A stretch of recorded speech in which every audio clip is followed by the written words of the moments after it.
أعوذ بالله من الشيطان الرجيم بسم الله الرحمن الرحيم Al-İmran suresi 2. Nahayeti şefkatlik, tolumu mihriban Allah'ның ismi bilen başlayman. Oçuq dalil ispatlani ve peygamberle ilip gelgen haq dinni inkar kılıdığan, Allah'ның peygamberlerini ve adalet bolışqa, peygamberlerinin yoluğa ergişki davet kıgan kişilerini nahaq öldürdüğün kapırlarga qattiq azap bilen xush xabar bergin. Ani şular dünyadımı, ahiretdimi amelleri bekar bop ketken kişiler bolup, ularning hech bir amali qabul qilinmaydi. Ularni Allohning azobidan qutuldirib qoladigan hech bir yordamchi chiqmaydi. Ey payg'ambar, sen Tavrat bilimlaridan nasibi berilgan ashu yahudilarning ahvolidan ajablanarlik bir ahvolni ko'rdingmi?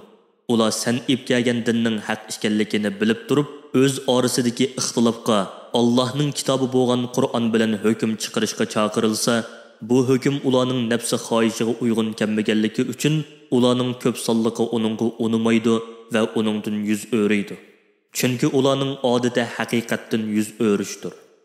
Ahli kitobning haqiqatdan ashundoq yuz o'rishining sababi ularning dozoq o'di bizni sanoqli kunlarga ko'ydiradi deydigan buzuq e'tiqodi tufaylidandir.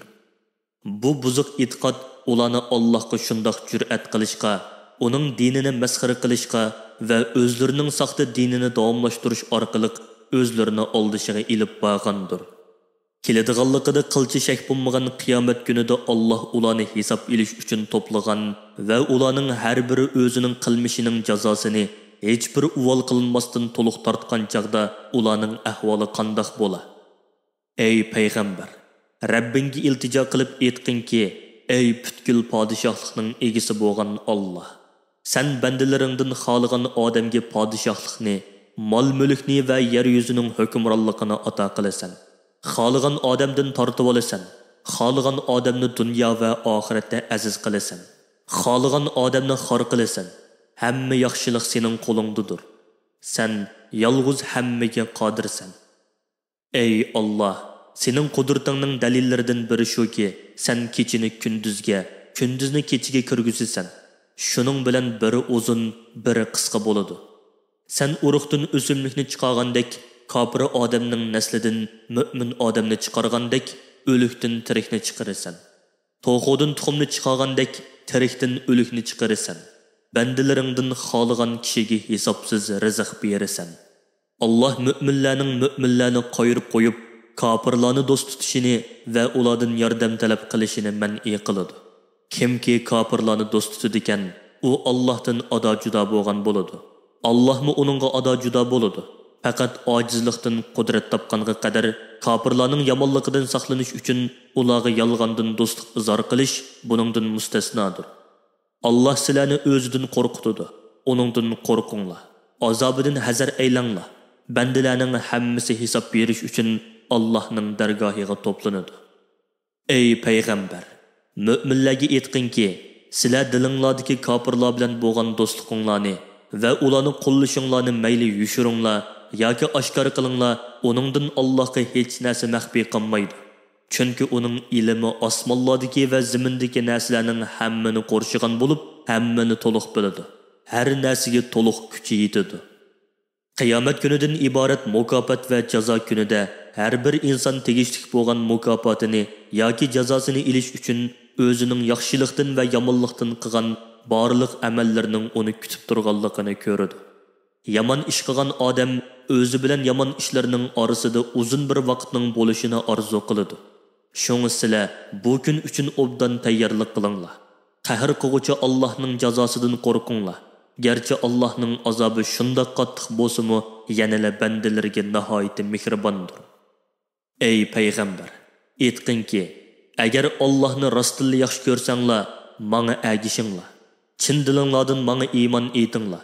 Shunda qilsanglar, Alloh sizlarni yaxshi ko'radi. Gunohlaringlarni mag'firat qiladi. Chunki Alloh mu'min bandalarining gunohlarini nihoyat mag'firat qiluvchidir. Ularga nihoyat mehribondir. Ey payg'ambar, aytqinki, Allohning kitobiga amal qilish orqali Allohga itoat qilinglar.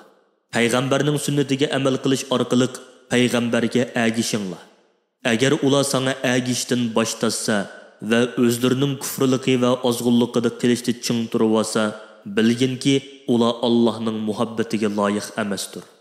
Chunki Alloh mundaq kofirlarni yaxshi ko'rmaydi. Shaksizki Alloh Odamni, Nuhni, İbrahim avlodini, İmron avlodini tanladi va ularni o'z zamonasidagi jahon ahlidan ustun qildi.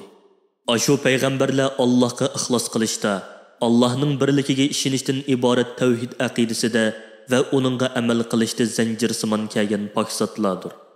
Allah bandalarining so'zlarini va duolarini anglab turg'uchidir. Ularning amallarini bilib turg'uchidir. Allah ularga amallarga qarab mukofot yoki jazo beradi. Ey payg'ambar, İsa alayhissalomni iloh yoki Allohning o'g'li deb biljirlaydigan kofirlarga radiya berishing uchun Maryam, uning onasi va İsa alayhissalom haqidagi qissani bayon qilgan. O'z vaqtida İmronning ayoli Maryamga homildor bo'lganda, ey Rabbim, men qo'rsqimdagi farzandimni sana xolis qilib, Baytul Muqaddasning xizmatini qilishga otadim. Buni mendan qabul qilgin. Sen haqiqatan duoyimni anglab turg'uchisan, niyatimni bilib turg'uchisan degan edi. U homildorlikqa oxirlashib, qiz buvuqini tuqqan vaqtida, ey Rabbim, men qiz tug'ib qoldim. Halbuki uning nima tuqqanligini Alloh obdan biladi. Bu Baytul Muqaddasning xizmatiga yaramaydi. Men talab qilgan o'g'il bu qiz bilan o'xshash emas. Chunki o'g'il degan kuchlik va xizmatga yaramliq bo'ladi. Men uningga Maryam deb ot qo'ydim. Men haqiqatan uning uchun, uning avlodlari uchun sana sig'inib, qo'g'landi shaytonning yomonligidan panoh tilayman dedi. Allah uning duosini ijobat qildi. Uning qilgan nazarini go'zal bir ravishda qabul qildi. Uning qizi Maryamning tarbiyasiga ega bo'lib, uni obdan o'stirdi. Uni tarbiyalashni Zakariya alayhissalomga topshirdi. Zakariya har qitim Maryamning ibodatgohiga kirsa, uning yinida yemaklik uchirtatdi. U, ey Maryam, bu sana qayerdan keldi deydi. Maryam, bu Alloh tarafidan keldi. Shaksizki Allah xohlagan odamga hisobsiz rizq beradi deydi. Zakariya Allohning Maryamga ato qilgan rizqini va fazil karamini ko'rib, Allohga yuzlandi va ey Rabbim, menga o'z fazlingdan yaxshi bir farzand ato qilgin. Sen haqiqatan duo qiluvchining duosini anglab turg'uchisan deb iltijo qildi. Zakariya namozgohida Allohning huzurida uningga iltijo qilib turayotgan paytda farishtalar uningga nido qilib, Allah sana seni xush qiladigan bir xabar berudiki, sening Yahyo ismli bir farzanding bo'ladi.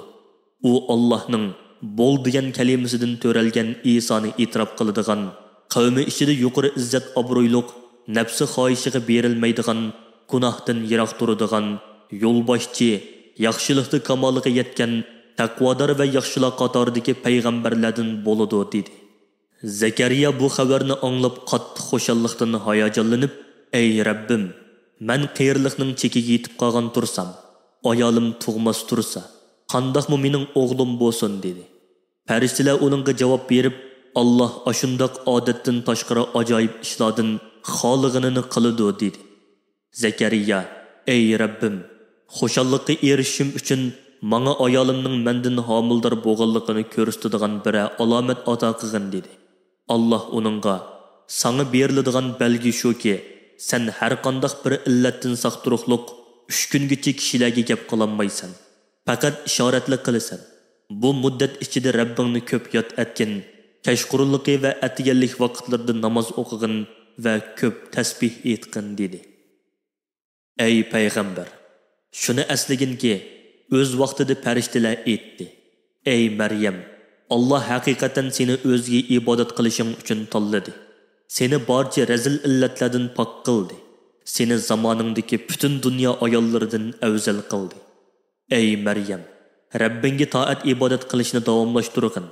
Rabbingning sana ato qilgan ne'matlarga shukr qilgan holda uningga kamoli ixlos va kamtarlik bilan ibodat qilgin. Sajda qilgin va ruku qiluvchilar bilan birga ruku qilgin. Ey payg'ambar, sana aytib berilayotgan bu qissalar biz sana vahiy qilayotgan g'ayb xabarlardandir.